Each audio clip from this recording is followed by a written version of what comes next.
من أنا من أنا من أنا لولاكم. إن الحمد لله نستعينه ونستغفره ونؤمن به ونتوكل عليه ونعوذ به من شرور أنفسنا ومن سيئات أعمالنا. من يهده الله فلا مضل له ومن يضلله فلا هادي له. أشهد أن لا إله إلا الله وحده لا شريك له وأشهد أن سيدنا ومولانا وحبيبنا محمدا عبده ورسوله. اللهم صل وسلم وبارك على سيدنا محمد وعلى آله وأصحابه والتابعين لهم بإحسان إلى يوم الدين. أما بعد، فقد قال الله تعالى في كتابه الكريم: قل بفضل الله وبرحمته فبذلك فليفرحوا هو خير مما يجمعون. Para hadirin yang dimuliakan oleh Allah Subhanahu wa taala.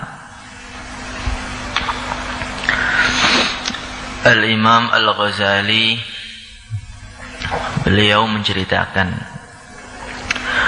bahwa dulu ada seorang nabi dari nabi-nabinya Allah. Nabi tadi sedang berjalan. Dalam satu perjalanannya maka dia ini melihat satu batu yang sedang nangis meneteskan air mata.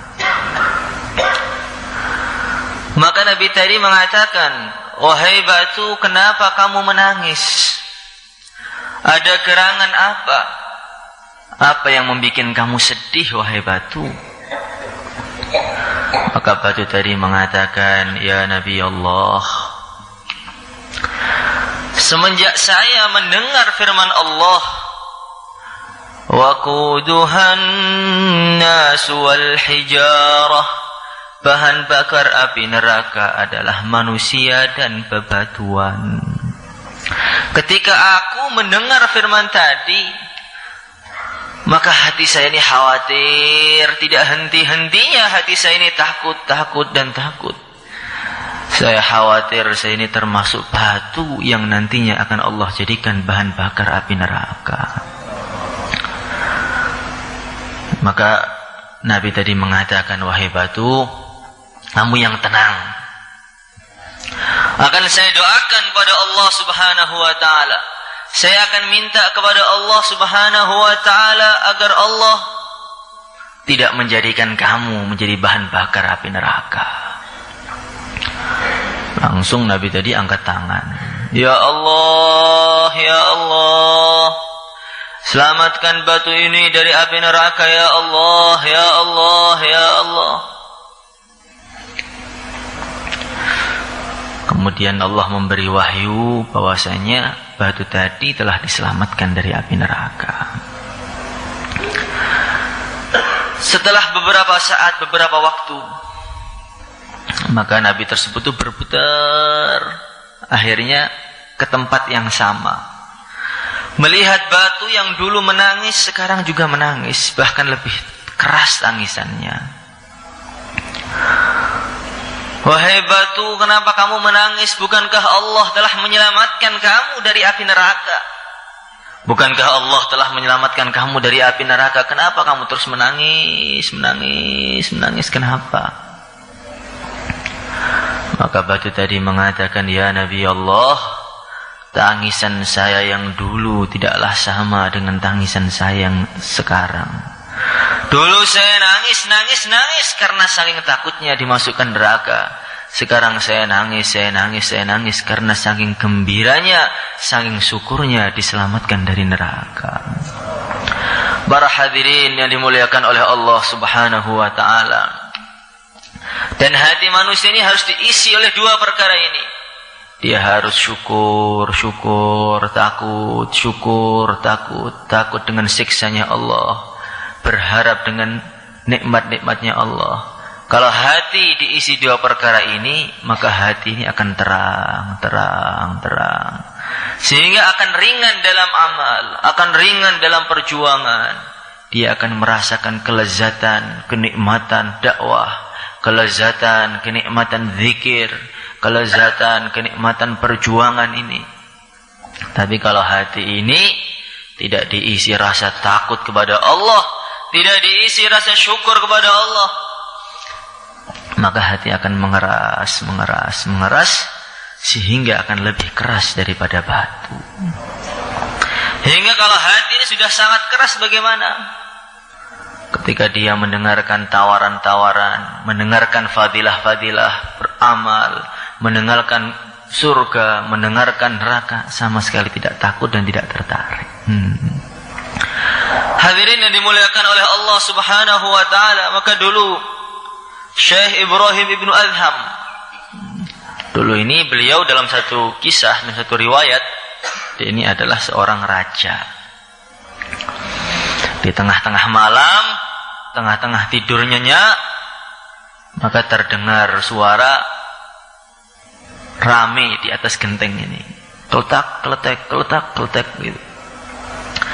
Maka beliau bertanya, "Hei, siapa yang di atas genteng? Siapa?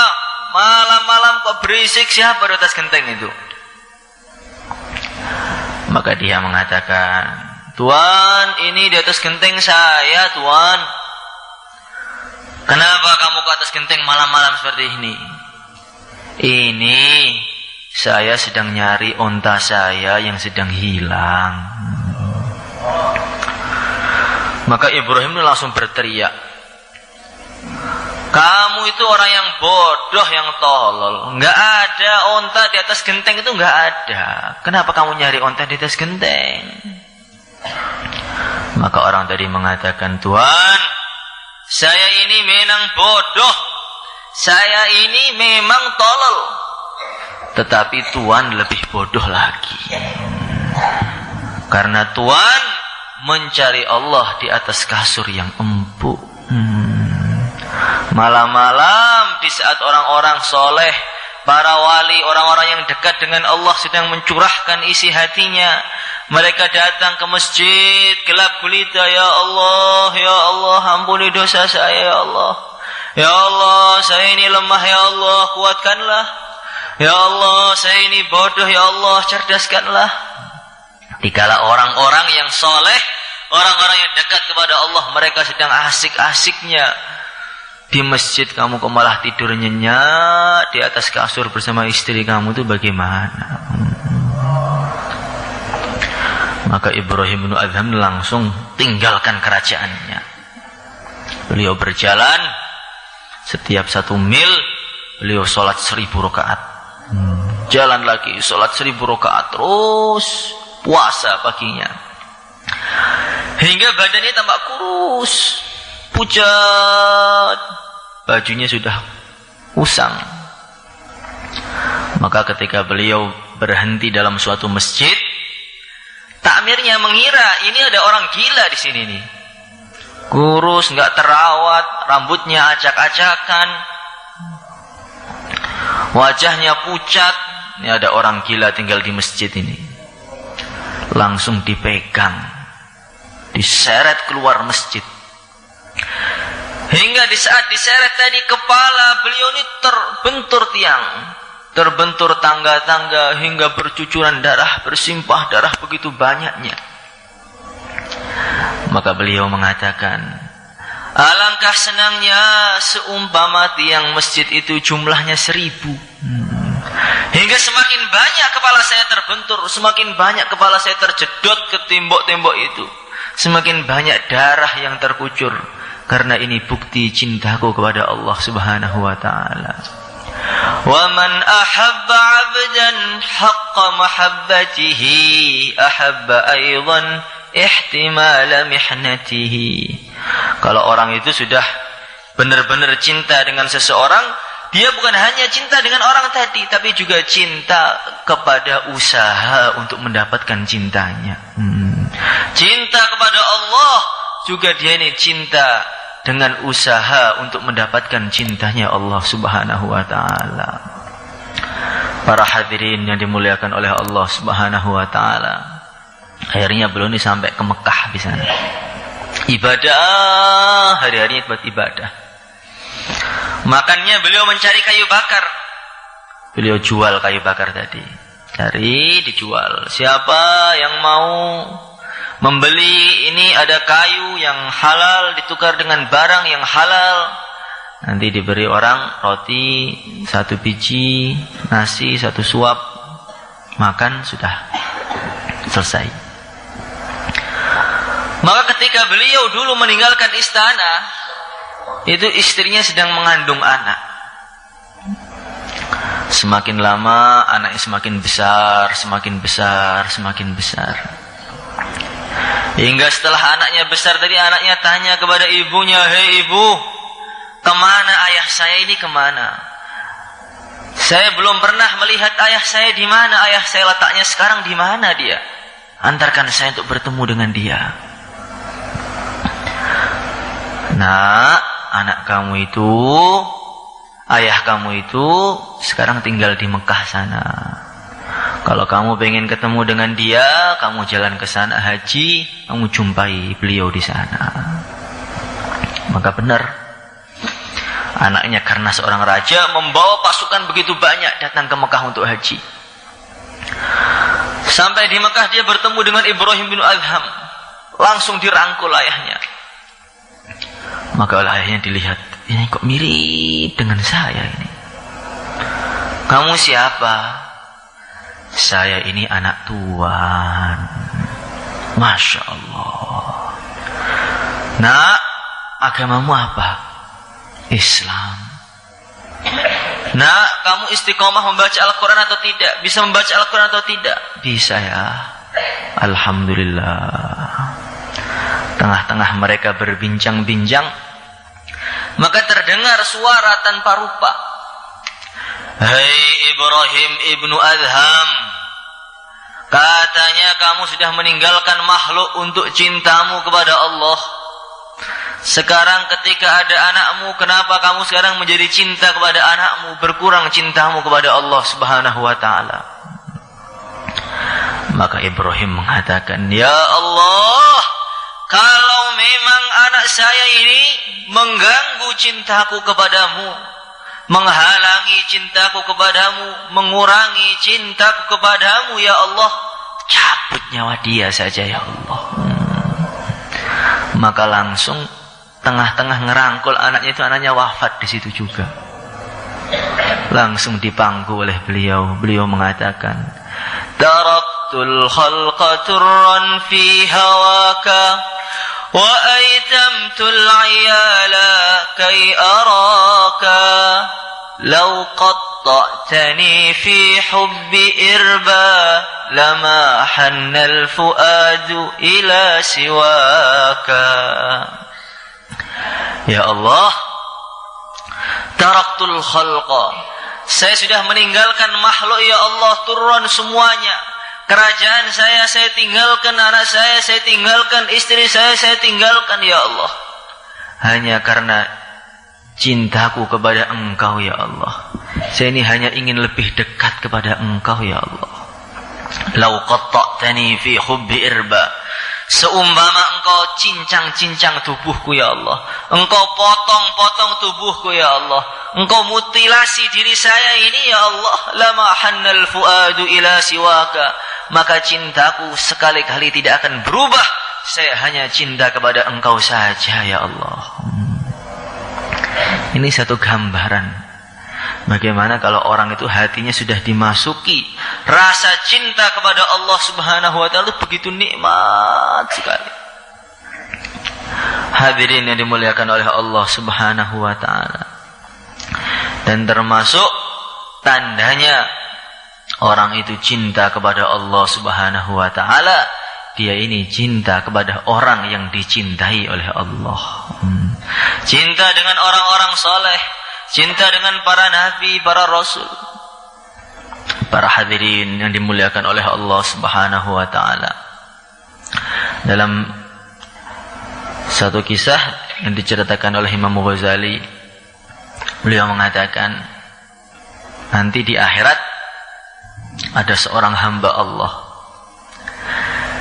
Ketika ditimbang amalnya, maka amal itu begitu banyak buruknya, sampai nggak ada baiknya sama sekali.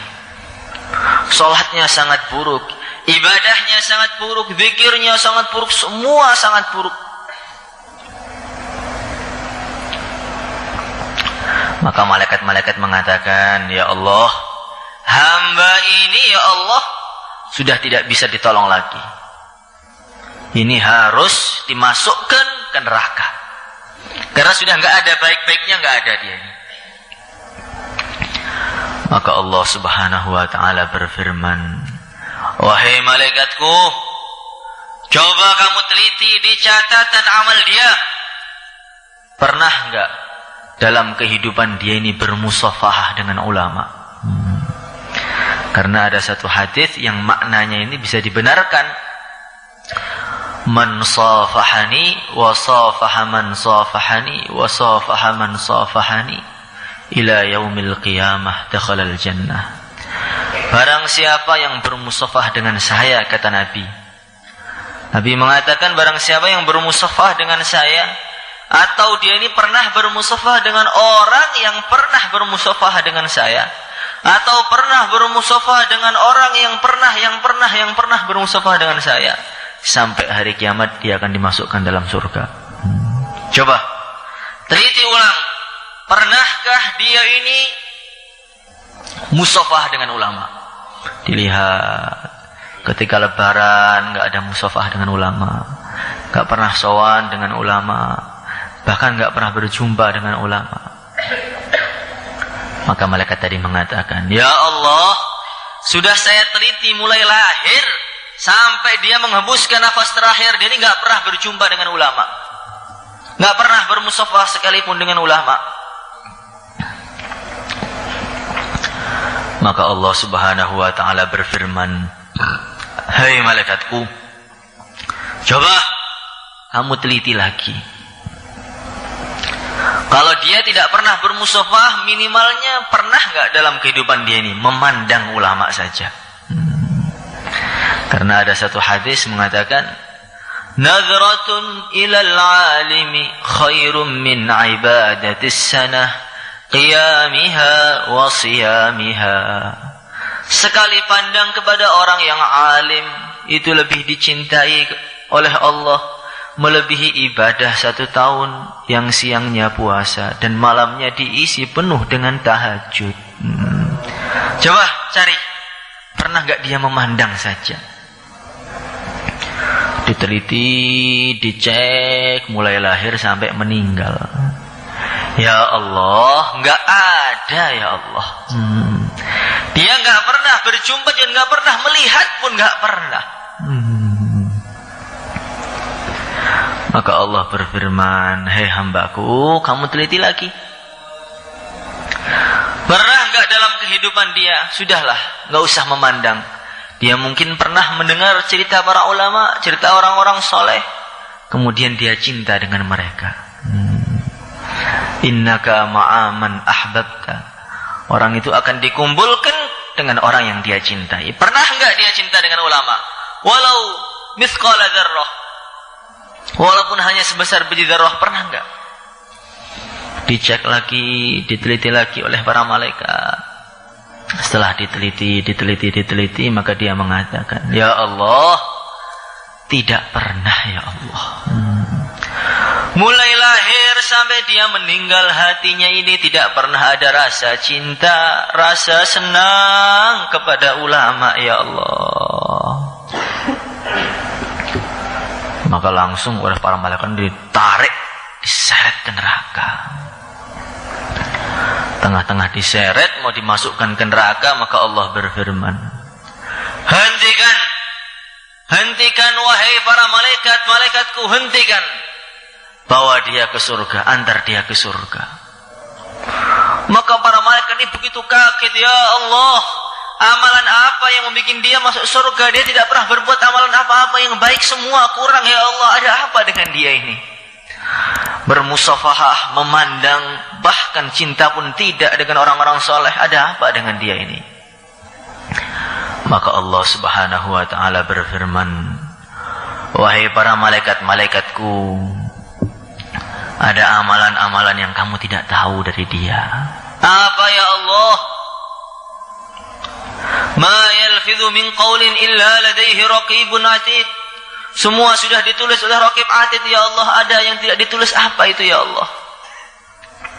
Dia ini pernah cinta kepada orang yang orang tadi cinta kepada orang soleh.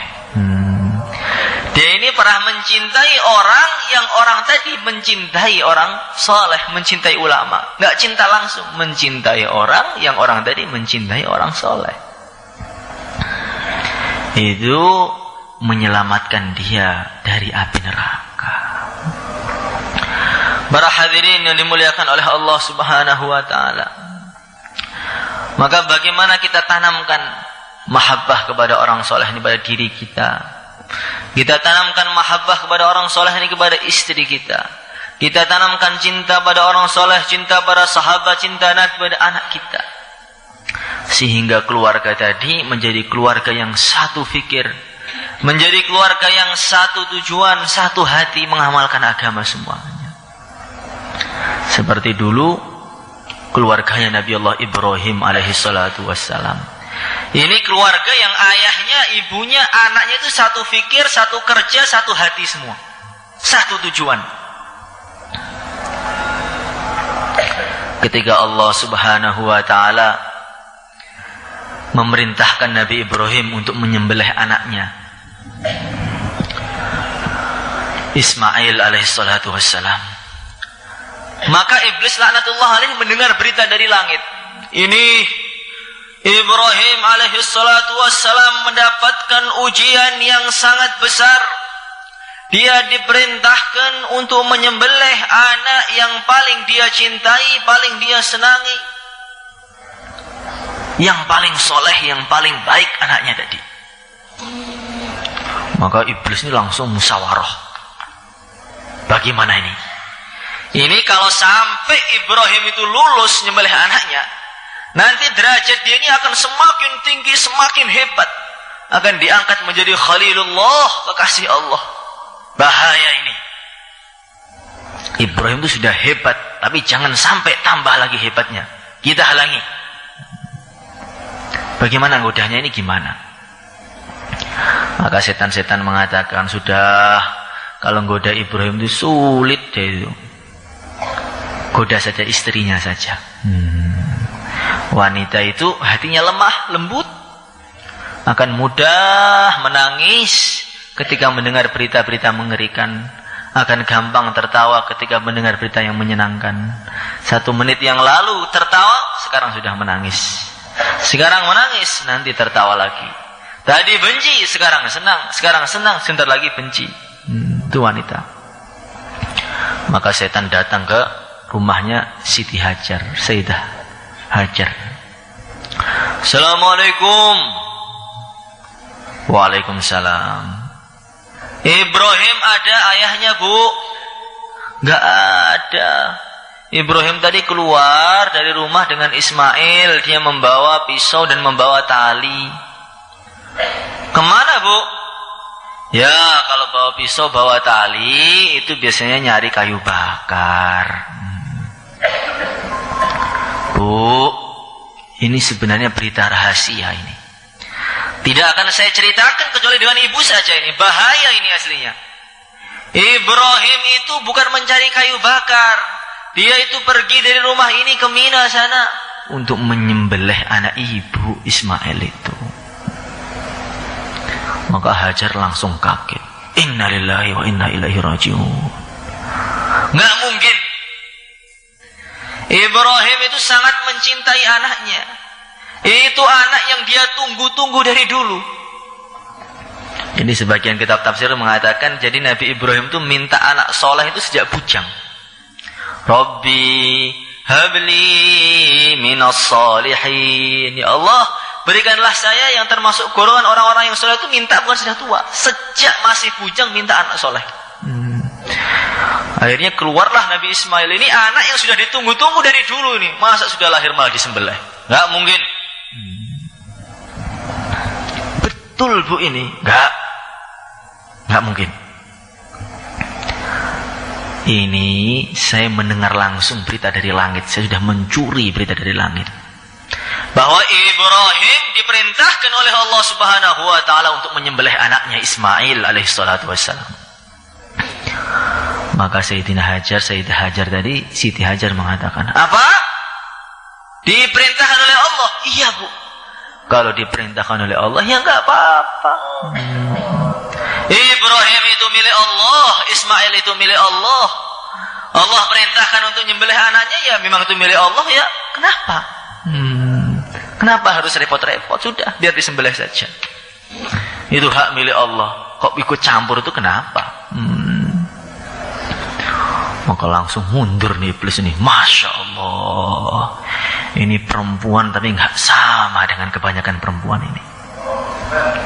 Sudahlah, sekarang kita datang saja, kita goda lagi, jangan kita mundur. Jadi iblis itu pantang mundur. Selagi nafasnya manusia itu masih ada, jangan mundur. Walaupun wali, walaupun nabi, goda terus. Untuk iblis itu, jangan sampai kalah dengan iblis ini. Selagi dia masih hidup, pokoknya harus saya ajak ke masjid. Saya diusir akan saya ajak lagi. Ditempeleng akan saya ajak lagi.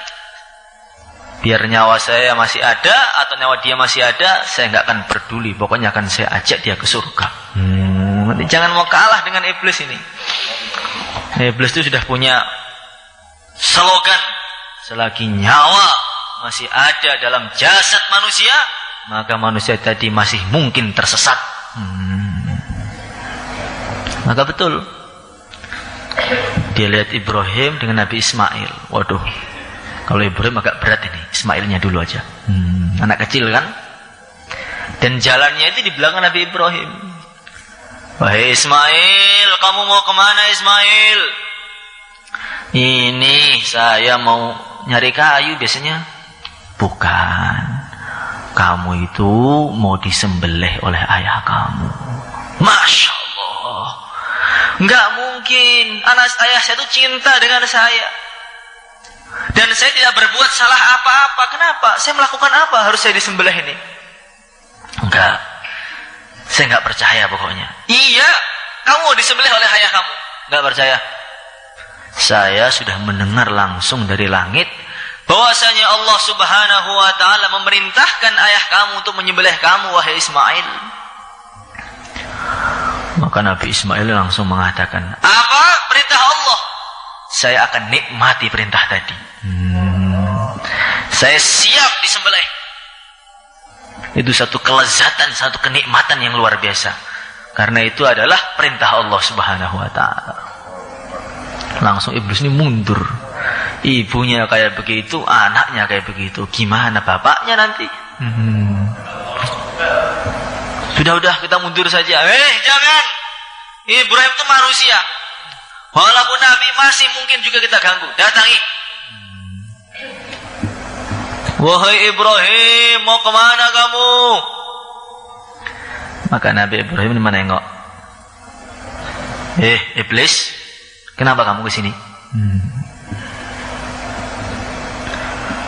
Ibrahim, kamu kan mimpi ya? Bahwasanya Allah memerintahkan kamu untuk menyembelih anak kamu? Iya, saya mimpi seperti itu. Yang ada dalam mimpi kamu itu bukan perintah Allah. Itu saya.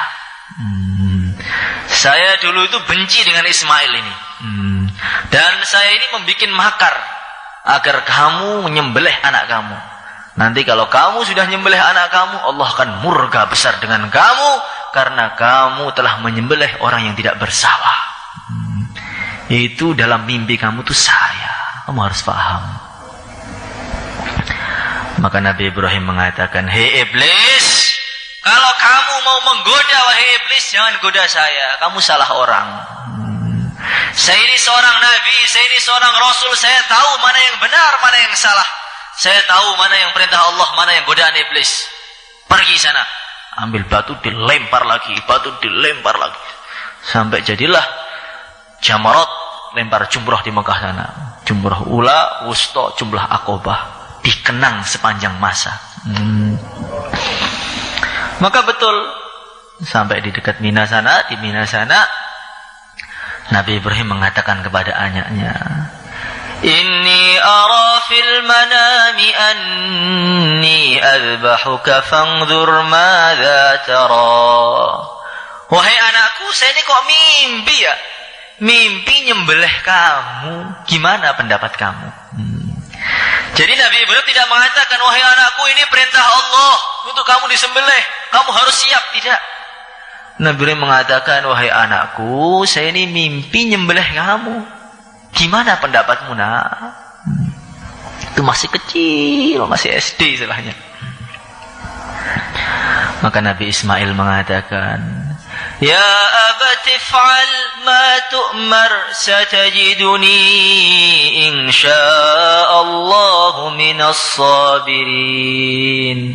Wahai ayahku, kerjakan apa yang Allah perintahkan kepada engkau. Engkau insyaallah akan menemukan saya termasuk golongan orang-orang yang bersabar. Maka betul, Nabi Ismail ini dibaringkan di atas batu. Ketika dibaringkan di atas batu, mau disembelih oleh Nabi Ibrahim alaihissalatu wassalam ini, maka Nabi Ismail mengatakan, wahai ayahku, disembelih itu sakit. Saya tahu bosnya disembelih itu sakit.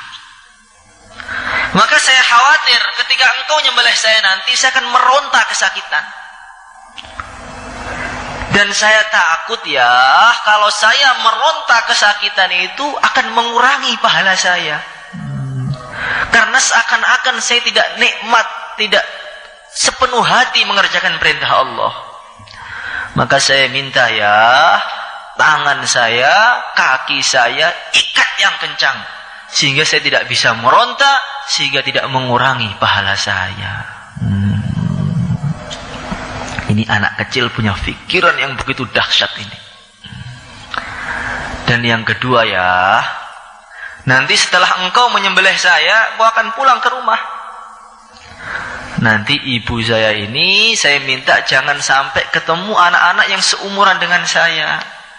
Karena kenapa? Kalau ibu saya bertemu dengan anak-anak yang seumuran dengan saya, maka ibu akan teringat dengan saya. Dia akan sedih, dia akan menangis. Kalau dia menangis ya, saya ini khawatir akan mengurangi pahala ibu saya. Karena seakan-akan dia tidak ridho dengan perintah Allah. Akhirnya betul dibaringkan. Setelah dibaringkan, pas mau disembelih, Nabi Ibrahim itu wajahnya pucat, gak tega. Anak yang paling beliau cintai, yang tidak berbuat salah apa-apa, yang paling tampan, paling cerdas, paling sempurna, sekarang di depan mata pisau sudah mengarah ke leher. Wajahnya menjadi pucat, gak tega. Bismillahirrahmanirrahim. Maka anaknya mengatakan, Ismail, wahai ayah, hentikan. Saya melihat wajah ayah kok pucat, sepertinya ayah tidak tega. Saya khawatir kalau ayah tidak tega, nanti akan mengurangi pahala ayah. Maka balikkan badan saya, adepkan ke lain arah, sehingga ayah tega menyembelih saya, hingga pahala ayah sempurna, tidak berkurang. Ini anak kecil, dia takut pahala dia berkurang, takut pahala ibunya berkurang, takut pahala ayahnya berkurang. Akhirnya disembelih, kepalanya dihadapkan ke sana, disembelih. Ketika disembelih gak mempan, maka pisau tadi dipukulkan ke batu, langsung pecah batunya. Disembelih lagi tidak mempan, dipukulkan ke batu, langsung pecah. Maka Nabi Ibrahim ini marah dengan pisau ini. Hei pisau, saya ini Nabi Allah, ini perintah Allah, kenapa kamu gak mau taat dengan perintah Allah? Allah perintahkan saya untuk menyembelih anak saya, kenapa kamu nggak mau taat? Maka Paiso tadi mengatakan, ya Nabi Allah, saya tidak mau menyembelih, itu pun juga perintah Allah juga. Kenapa kamu banyak ngomong? Maka datang malaikat Jibril. Allahu Akbar, Allahu Akbar, Allahu Akbar, membawa domba. Diteruskan oleh Nabi Ibrahim, la ilaha illallah wallahu akbar. Nabi Ismail yang baring meneruskan juga, Allahu Akbar walillahil hamd. Takbiran yang didengungkan di seluruh dunia, ini adalah puncak pengorbanan satu keluarga yang ayahnya, ibunya, anaknya satu fikir, satu jalan, satu tujuan. Maka para ulama mereka mengatakan, kalau kamu ingin tahu surga dunia itu apa?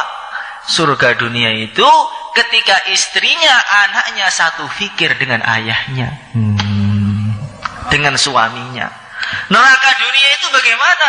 Neraka dunia itu ketika ayahnya punya jalan sendiri, istrinya punya jalan sendiri, anaknya punya jalan sendiri, itu neraka di dunia ini. Anaknya mau kemana, suaminya mau kemana, istrinya mau kemana, ayahnya mau kemana, beda jalan semua. Para hadirin yang dimuliakan oleh Allah Subhanahu wa ta'ala, maka ini butuh doa. Dan doa yang paling kabul, paling makbul adalah doa ketika berjuang fisabilillah. Maka dalam kitab tafsir dikatakan Nabi Ibrahim itu doanya Rabbi habli minas sholihin itu kapan? Doanya itu tengah-tengah dakwah dengan Namrud. Maka kalau kita ini pengen istri kita menjadi taat, anak kita menjadi baik, menjadi satu fikir, satu tujuan, masuk surga bareng-bareng, kita doakan. Gimana caranya? Kita harus khurut fisabilillah dulu. Yang siap 4 bulan, 40 hari, berapa hari lagi saja silahkan berdiri. Tambah masa, sisa masa berdiri. Ke selatan.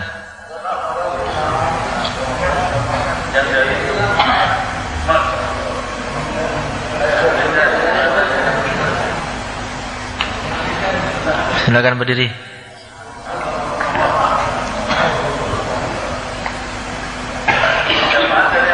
Niat dulu, niat dulu.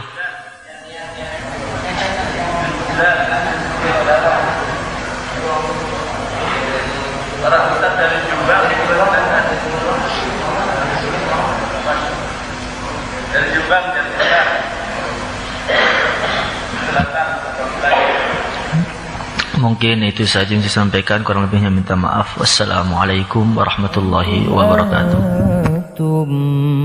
مرادي وأنتم قصدي ليس أحد في المحبة سواكم عندي